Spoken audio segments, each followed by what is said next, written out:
Il disait que quiconque couchait avec Madame Rasmanet n'en ressortait jamais le même. Certains devenaient fous. Certains disparaissaient. Certains devenaient riches un moment, puis perdaient tout, y compris leur esprit. Mais Abdoulaye n'y croyait pas. Pas jusqu'à cette nuit où il se réveilla à côté d'elle, en train de pleurer sans savoir pourquoi. Mes amis, ne bougez pas d'un pouce. Cette histoire va vous choquer du début à la fin. Voici comment un jeune homme au bel avenir s'est laissé entraîner par la soif de richesse dans les ténèbres d'une veuve, et comment il en est ressorti vivant, mais jamais plus tout à fait entier. Abdoulaye était beau, grand, charmant, le genre d'homme qui faisait se retourner les femmes 2 fois. Mais la vie se moquait de son beau visage. Il travaillait dans une entreprise de logistique à Ouagadougou, un emploi qui le vidait de ses forces. Chaque soir, il rentrait chez lui auprès de Fatimata, sa femme, sentant la sueur et la frustration. Fatimata cuisinait. Fatimata priait. Fatimata l'aimait. Mais Abdoulaye aimait l'argent encore plus. Fatimata dit doucement, « Abdoulaye, tu n'as pas touché à ton assiette. »« Ça va ?» Abdoulaye, agacé, « Est-ce que la nourriture est mon problème ?» Fatimata, « J'en ai marre de cette pauvreté. Combien de temps allons-nous continuer à nous débrouiller ?» Elle s'approcha, lui massa les épaules. « Nous allons progresser, mon amour. Nous allons nous élever ensemble. » Il repoussa sa main. « Ensemble ? Fatimata, tu ne comprends pas. Les autres hommes de mon âge conduisent des voitures, construisent des maisons, vivent en grand. Et moi, regarde-moi, je prends encore des mototaxis. » Ses yeux s'emplirent de larmes. Mais Abdoulaye s'en moquait. Il s'endormait en colère. Il se réveillait en colère. Et la vie continuait à le pousser plus profondément dans la frustration. Puis vint le jour où tout changea. Abdoulaye livrait un colis à un quartier huppé de Ouagadougou, un endroit si cher que même l'air y semblait différent. Il entra et la vit. Madame Rasmanet, la quarantaine, des courbes comme une bénédiction dangereuse, une peau brillante comme du miel frais, des yeux acérés comme ceux d'une femme qui avait affronté la mort et l'avait vaincue. Elle descendit de sa Range Rover noire, les diamants scintillant à son poignet. Madame Rasmanet, souriante, « Beau garçon, c'est pour moi. » Abdoulaye cligna des yeux. « Oui. Oui, madame. Livraison. » Elle l'observa lentement, pleinement, comme si elle lisait son âme. « Tu es trop beau pour porter des cartons. Comment tu t'appelles ?» Il répondit, « Abdoulaye, madame. Abdoulaye. » Elle savoura le nom sur sa langue. « Tu vas entrer et m'aider pour quelque chose. » Ce n'était pas une demande. C'était un ordre qu'il suivit. Dans son palais, l'air était saturé de parfums et de pouvoir. Elle marchait devant, ses hanches parlant leur propre langage. Abdoulaye pensa, « Dieu, cette femme est dangereuse. » Mais le danger était doux, doux comme l'argent, et la faim d'Abdoulaye grandit. Madame Rasmanet lui offrit un jus, un siège, son sourire. Puis elle parla, sa voix miel mélangée à du feu. « Tu sais, je n'ai pas toujours été comme ça. Les gens pensent que je suis née riche, mais j'ai souffert autrefois. » Elle montra une photo encadrée au mur, elle et un homme maigre, fatigué, pauvre. C'était mon défunt mari. Nous galérions ensemble, vendions des pièces de voiture, lavions le linge des voisins, souffrions jusqu'à la nuit où la pauvreté l'a tué. Abdoulaye déglutit. « Je suis désolé, madame. » Madame Rasmanet rit amèrement. « Ne le sois pas. Je l'ai enterré de mes propres mains. Mais après sa mort, j'ai refusé de souffrir encore. Mon amie Madame Aïssata m'a montré une autre voie. Une voie vers la richesse. Mais tout ce qui est doux a un prix. » Abdoulaye ne s'y a pas. Quel prix? Elle sourit lentement, trop lentement, « Des hommes. » Le cœur d'Abdoulaye bondit. Puis elle ajouta, « Pas tous les hommes. Seulement les jeunes, ambitieux. Leur énergie, leur faim nourrit le rituel. » Abdoulaye bougea sur son siège. Madame Rasmanet murmura, « Mais ne t'inquiète pas, tout le monde ne meurt pas. Certains perdent juste l'esprit. » Un vent froid effleura la nuque d'Abdoulaye. Mais Rasmanet se pencha encore plus près. « Je t'aime bien, Abdoulaye. Tu es spécial, et si tu restes près de moi, tu ne souffriras plus jamais. » Son souffle se bloqua. Argent, luxe, liberté, tout dans ses yeux. Abdoulaye aurait dû fuir, mais il était désespéré par l'argent. Cette nuit-là, Fatimata prépara son plat préféré. Elle attendit. Elle appela. Elle envoya des messages. Rien. Abdoulaye rentra après minuit, imprégné du parfum de Rasmané. Fatimata demanda. Abdoulaye, où étais-tu? J'étais inquiète. Abdoulaye répondit avec colère. S'il te plaît, ne commence pas. Fatimata, ne commence pas. Puis il cria. J'ai dit ne commence pas. Elle se figea.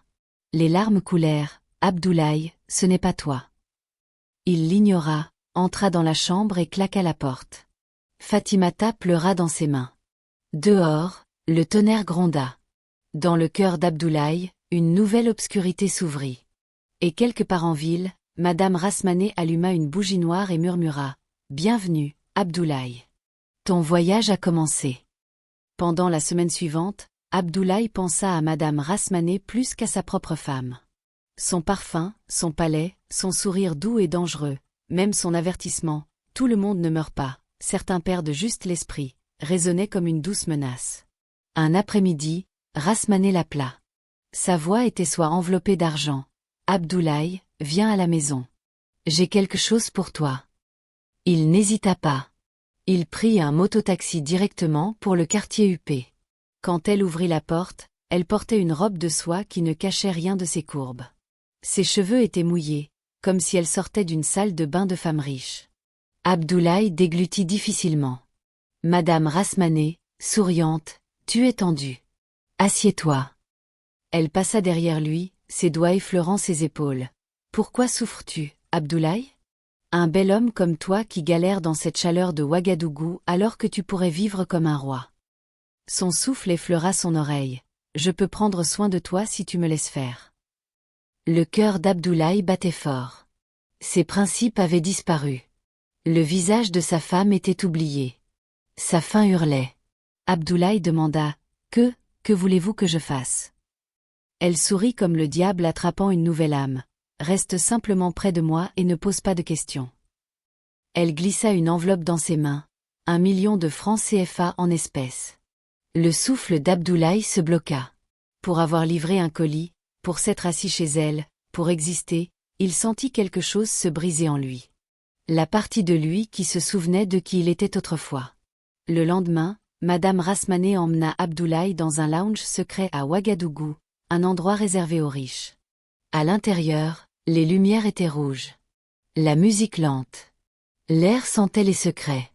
Une femme était assise dans un coin, buvant du vin comme du sang. Madame Aïssata, élégante, belle d'une beauté qui rendait méfiant. Ses yeux scannèrent Abdoulaye comme un médecin examine un patient. Alors c'est le nouveau. Madame Rasmané, souriante, oui. Frais, ambitieux, affamé. Madame Aïssata, la faim est bonne. Elle brûle bien. Abdoulaye se sentit mal à l'aise. Bonsoir, madame. Madame Aïssata se leva, le tourna autour lentement. Sais-tu ce que nous faisons ici? Abdoulaye secoua la tête. Madame Aïssata, bien. La curiosité est ce qui tue les hommes. Elle lui tapota doucement la joue. Suis juste les instructions et tu profiteras de la richesse. Abdoulaye hocha la tête, bien que la peur lui grimpât le long de la colonne vertébrale. Avant de partir, Madame Aïssata murmura à Madame Rasmané. Celui-ci, son ombre est forte. Il durera plus longtemps, mais la nuit doit venir bientôt. Madame Rasmané sourit. Abdoulaye ne comprit pas. Pas encore. À la maison, Fatimata se noyait dans la confusion. Abdoulaye ne la touchait plus, ne souriait plus, ne s'asseyait plus avec elle. Même sa respiration avait changé. Une nuit, elle s'assit à côté de lui sur le lit. Abdoulaye, s'il te plaît, parle-moi. Que nous est-il arrivé? Nous rêvions ensemble autrefois. Abdoulaye ne leva pas les yeux de son téléphone. Fatimata, je suis occupé. Fatimata lui prit la main. Il la retira violemment. Arrête de me déranger. Sa voix se brisa. Il y a une autre femme, n'est-ce pas? Abdoulaye se leva, furieux. Ne commence pas ce que tu ne peux pas finir. Elle sanglota. Je te perds et je ne sais pas comment te ramener. Mais Abdoulaye sortait déjà de la chambre, marchait déjà dans les ténèbres de Madame Rasmané, perdait déjà son âme. Un vendredi soir, Rasmané l'appela encore. Sa voix était plus profonde, plus lourde, comme si quelque chose d'autre parlait à travers elle. Abdoulaye, viens. C'est l'heure. Abdoulaye arriva, inquiet mais avide. La maison était plus sombre qu'à l'ordinaire. Des bougies noires brûlaient au sol. Un tissu rouge couvrait le lit. Madame Rasmané portait une robe en dentelle noire qui scintillait comme si elle avait son propre battement de cœur. Abdoulaye demanda, « Madame, que se passe-t-il » Elle posa un doigt sur ses lèvres, « Ne parle pas. » Aïssata sortit des ombres, tenant un petit pot en argile. Les jambes d'Abdoulaye faiblirent. « Madame Aïssata, quand la bougie s'éteindra, le rituel commencera. » Soudain, un vent froid souffla. Les bougies vacillèrent. Un bruit sourd résonna, comme si quelqu'un frappait le mur de l'intérieur de la maison. Abdoulaye sursauta, « Qu'est-ce que c'était » Madame Aïssata sourit calmement, « Ceux qui sont venus avant toi. » Les bougies s'éteignirent. Les ténèbres avalèrent la pièce. La voix de Madame Rasmané murmura, « Donne-moi ton corps et je te donnerai la richesse. » Abdoulaye sentit ses lèvres sur son cou. Sentit ses mains le tirer vers elle. Sentit autre chose, quelque chose de froid glisser sur sa peau. Sa vision se troubla. La pièce tourna. Une douleur aiguë lui transperça la colonne vertébrale. Il hurla, mais les ténèbres avalèrent sa voix. Et tout devint silencieux. Abdoulaye se réveilla dans l'immense lit de Madame Rasmané. Mais quelque chose n'allait pas. Sa poitrine était lourde, sa respiration tremblante, son corps froid comme s'il avait dormi dans un congélateur. Il regarda autour de lui. Rasmané se tenait près de la fenêtre, vêtu d'un pagne rouge, dos tourné, murmurant à personne, « Oui, je l'ai pris. Son ombre nous appartient maintenant. » Abdoulaye se redressa vivement. « Madame, à qui parlez-vous » Elle se tourna lentement, trop lentement. Ses yeux étaient plus sombres, comme s'ils n'étaient plus les siens. « Tu m'appelais Ma avant, mais à partir d'aujourd'hui. » Elle s'approcha pas à pas. « Appelle-moi Madame. » Abdoulaye déglutit difficilement. Quelque chose lui disait de fuir. Mais quand il essaya de se lever, ses jambes tremblèrent. Son ombre sur le sol bougea avant lui. Abdoulaye, terrifié, Jésus-Christ. Rasmané posa sa main sur sa joue. « Ne résiste pas. Tu voulais la richesse, oui. Maintenant, la richesse te veut aussi. » Sur le chemin du retour, Abdoulaye se sentait à la fois plus léger et plus lourd. Son téléphone sonna. Numéro inconnu. Il décrocha, silence, puis un murmure, « Abdoulaye, nous te voyons. » Il jeta le téléphone. En marchant, il remarqua autre chose. Son ombre faisait face dans la mauvaise direction. Même s'il avançait, l'ombre penchait en arrière, comme si elle voulait retourner chez Rasmané. Il cligna des yeux. Disparu. Revenu à la normale. Ou peut-être était-ce lui qui n'était plus normal. Quand Abdoulaye entra à la maison, Fatimata le sentit immédiatement. Une froideur qui ne venait pas de la brise du soir, mais de lui. Il alla directement devant le miroir, se touchant la poitrine et respirant comme un animal traqué. « Fatimata, Abdoulaye, je t'ai appelé toute la nuit. Où étais-tu » Abdoulaye lui saisit soudain les épaules, trop fort, trop serré. Sa voix tremblait, « Fatimata. Fatimata, je crois qu'il y a quelque chose qui ne va pas chez moi. » Elle regarda dans ses yeux. Et ce qu'elle y vit la fit reculer. Ses pupilles étaient anormalement dilatées. Ses lèvres tremblaient. Ses mains secouées. « Abdoulaye, que s'est-il passé ? Parle-moi. » Abdoulaye s'effondra, « Je ne sais pas. J'entends des voix sans arrêt. Je ne peux pas dormir. Quand je ferme les yeux, je vois une femme en rouge et quelqu'un d'autre. » Fatimata demanda, « Quelle femme, Abdoulaye ?» Madame Rasmané. Le visage de Fatimata devint livide. « Que as-tu fait avec elle, Abdoulaye ? Dis-moi la vérité. » Abdoulaye s'effondra sur une chaise. « Je crois qu'elle m'a utilisé. Je crois qu'elle m'a pris quelque chose. Fatimata, je crois que je suis en train de mourir. » Fatimata lui prit le visage. « Non. Non, tu ne vas pas mourir. Tu vas te battre. Où habite cette femme ?»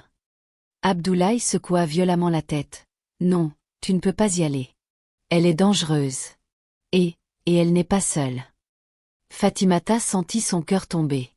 Pas seule. Qu'est-ce que cela voulait dire? Mais une chose devint claire. Elle était en train de perdre son mari au profit de quelque chose de non humain. Le lendemain matin, Fatimata fit quelque chose que personne n'aurait attendu. Elle alla voir Madame Rasmané. Son cœur battait comme un tambour parlant, ses paumes étaient moites, ses jambes tremblaient, mais elle y alla. Quand Rasmané ouvrit le portail, elle sourit méchamment. Fatimata. Abdoulaye m'a parlé de toi. Tu es plus jolie que je ne le pensais. Fatimata ravala sa peur. Laissez mon mari tranquille. Madame Rasmané rit. Pas un rire normal. Un rire qui résonnait comme si une autre voix riait avec elle. Ton mari. Elle ricana. Oh, ma chérie, il n'a plus été à toi depuis longtemps. Les yeux de Fatimata s'embuèrent. Vous l'avez ensorcelé. Quoi que vous lui ayez fait, annulez-le. Madame Rasmané s'approcha, trop près. Fatimata recula. Ton mari est venu à moi de son plein gré, avec sa faim, sa cupidité, son désespoir. Elle tourna autour de Fatimata. S'il te voulait, toi, il serait resté avec toi. Le cœur de Fatimata se brisa. S'il vous plaît, je vous en supplie. Il perd l'esprit, il entend des choses, il voit des choses, quoi que vous ayez fait. Rasmané lui saisit brutalement le menton. Dis-lui de revenir ce soir. C'est soit son esprit, soit sa vie. Fatimata repoussa sa main, tremblante. Vous êtes le mal. Madame Rasmané sourit. Je suis riche. Elle claqua le portail au visage de Fatimata. Cette nuit-là, l'état d'Abdoulaye empira. Il ne tenait pas en place. Il se tenait la poitrine sans arrêt. Il murmurait des choses que Fatimata ne comprenait pas. À exactement 2 heures du matin, il hurla et tomba au sol. Fatimata le tint en pleurant. Abdoulaye, Abdoulaye, s'il te plaît, ne meurs pas. Abdoulaye lui saisit le bras avec une force surnaturelle. Elle me veut de retour. Si je n'y vais pas, elles prendront mon âme. Fatimata se figea. Qui? Abdoulaye la regarda, les larmes aux yeux. Madame Rasmané et l'esprit qu'elle sert. Fatimata le serra contre elle. Et à cet instant, elle prit une décision. Si Rasmané voulait la guerre, elle allait la voir. Abdoulaye ne dormit pas cette nuit-là. Ses yeux restèrent grands ouverts, hantés, tremblants, effrayés comme ceux d'un animal piégé. Toutes les heures, son corps se secouait violemment. Toutes les quelques minutes, il murmurait quelque chose que Fatimata ne comprenait pas. À 3h30, il se redressa soudain, tremblant. Elle m'appelle. Fatimata, elle m'appelle encore. Il lui saisit le poignet si fort qu'elle grimaça. Si je n'y vais pas, elle viendra ici. Fatimata étouffa un cri. Car à cet instant précis, la lumière de leur chambre vacilla, s'éteignit, se ralluma. Ils entendirent des pas dans le salon, mais aucune porte ne s'était ouverte. Fatimata serra Abdoulaye fort. Dieu, Dieu, s'il vous plaît, aidez-nous. Abdoulaye essaya de se lever. Il faut que j'aille chez elle, sinon elle prendra mon âme. Fatimata essuya ses larmes. Alors j'y vais avec toi. Il secoua violemment la tête. Non. Si tu mets un pied dans cette maison, elle te tuera. Mais Fatimata s'en moquait. Elle avait déjà noué son foulard, pris sa Bible et relevé Abdoulaye. Qu'elle rencontre alors le Dieu que je sers. Ils arrivèrent au quartier huppé. Les gardiens avaient disparu. Les lampadaires clignotaient de manière anormale. Le palais de Madame Rasmané se dressait devant eux, sombre et éveillé comme une chose vivante. Les jambes d'Abdoulaye tremblaient. Il vomit près du portail. Ses mains étaient froides comme la glace. Fatimata pleurait. Abdoulaye, respire. Respire. Nous allons nous en sortir. Mais avant qu'elle ne finisse, le portail s'ouvrit tout seul. Silencieusement, lentement, les invitant à entrer. Abdoulaye essaya de fuir. Son corps n'obéit pas. Quelque chose le tirait en avant. Fatimata le tenait, criant des prières. Que toute main maléfique touchant mon mari se brise. Un hurlement résonna dans la cour. Et Madame Rasmané apparut dans l'encadrement de la porte, vêtue d'une robe noire, cheveux en bataille, yeux noirs comme du charbon brûlé. Bienvenue, Abdoulaye. Tu es arrivé juste à temps. Elle tendit la main vers lui. Abdoulaye hurla et s'effondra. Rasmané le traîna à l'intérieur par une force invisible. Fatimata se força un passage, mais la porte claqua derrière elle.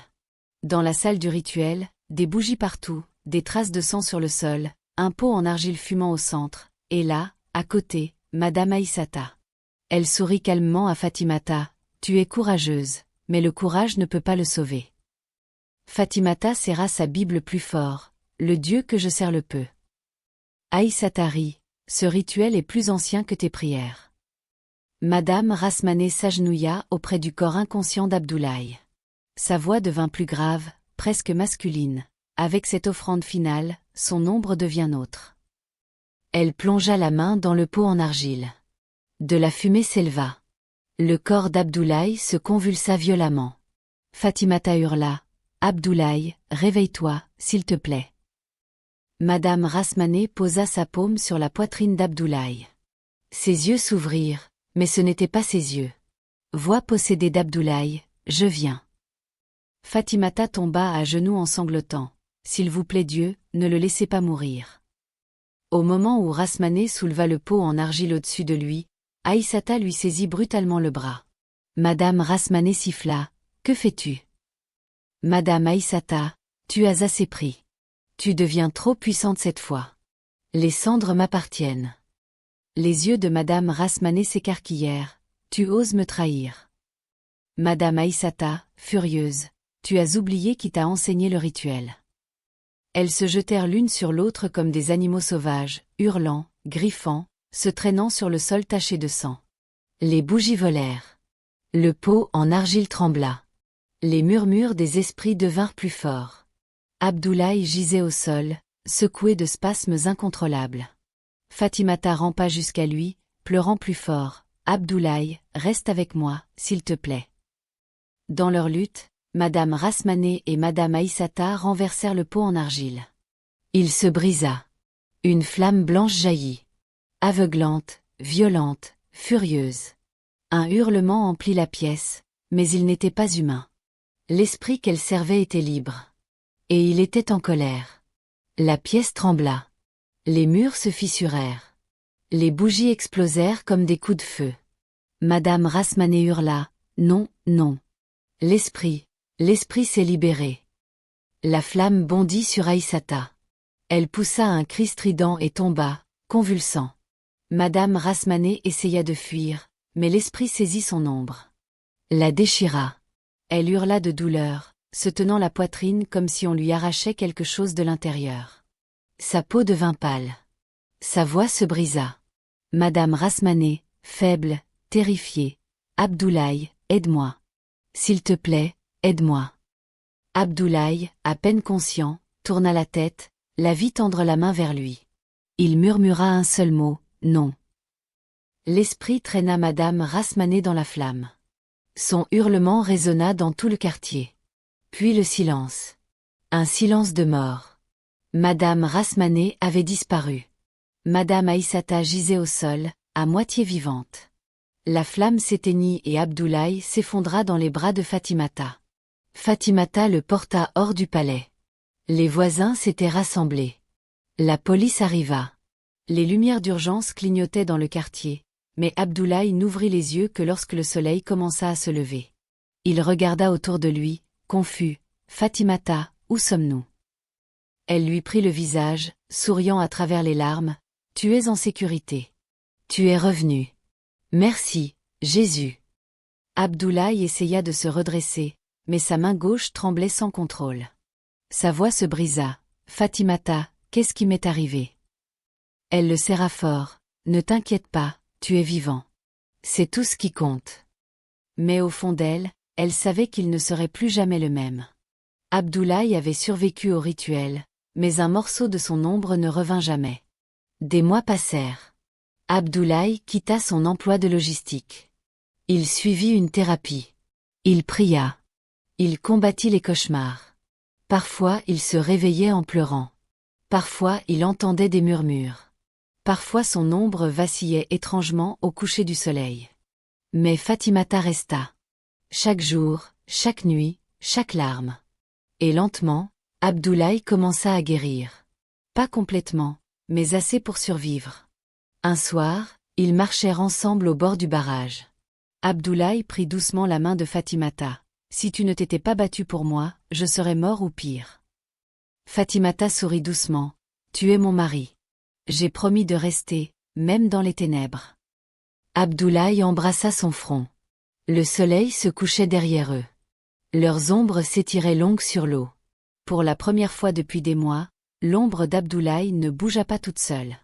Il sourit. « Peut-être que je suis enfin libre. » Fatimata posa sa tête sur son épaule. « Tu le es, et tu le seras toujours. » Le vent souffla doucement, le ciel devint doré, la paix revint parce qu'à la fin, l'amour avait vaincu les ténèbres, et Fatimata avait sauvé l'homme qu'elle aimait. Si cette histoire vous a plu, mes amis, cliquez sur la vidéo qui apparaît sur votre écran maintenant. Cette histoire nous enseigne plusieurs leçons profondes et importantes, tirées des choix des personnages et de leurs conséquences. La cupidité est un piège dangereux. La soif insatiable de richesse rapide a poussé Abdoulaye à ignorer les avertissements, à trahir sa femme et à se livrer à des pratiques occultes. L'argent facile promis par Madame Rasmané s'est révélé être un appât empoisonné qui a failli lui coûter la vie et son âme. La vraie richesse ne vient pas au détriment de ses valeurs ou de son humanité. L'amour véritable et la fidélité sauvent. Malgré la trahison, les changements effrayants de son mari et les menaces surnaturelles, Fatimata n'a jamais abandonné Abdoulaye. Son amour inconditionnel, sa persévérance et sa foi ont été plus forts que les ténèbres. C'est grâce à elle qu'il a survécu et commencé à guérir. L'amour sincère triomphe là où l'argent et le pouvoir échouent. Le mal finit toujours par se retourner contre ceux qui le pratiquent. Madame Rasmané et Madame Aïssata pensaient contrôler les forces occultes pour leur profit personnel, mais leur cupidité mutuelle et leur trahison ont libéré l'esprit qu'elles servaient, causant leur propre destruction. Ceux qui exploitent les autres par des moyens maléfiques finissent souvent par en payer le prix. Il ne faut jamais vendre son âme pour des biens matériels. Abdoulaye a survécu, mais il n'est plus jamais redevenu complètement le même. Une partie de lui est restée brisée. Cela nous rappelle que certaines choses, la paix intérieure, l'intégrité, la santé mentale n'ont pas de prix et ne peuvent pas être récupérées une fois perdues. Et la foi et le courage face au mal. Fatimata, armée seulement de sa Bible et de sa détermination, a affronté des forces surnaturelles. Son courage nous montre que la foi sincère et l'amour peuvent vaincre même les puissances les plus sombres. En résumé. L'histoire nous met en garde contre les raccourcis dangereux de la cupidité et nous exhorte à chérir les vraies richesses de la vie. L'amour fidèle, l'intégrité, la famille et la foi. Rien ne vaut le risque de perdre son âme ou ceux qu'on aime pour un gain matériel éphémère.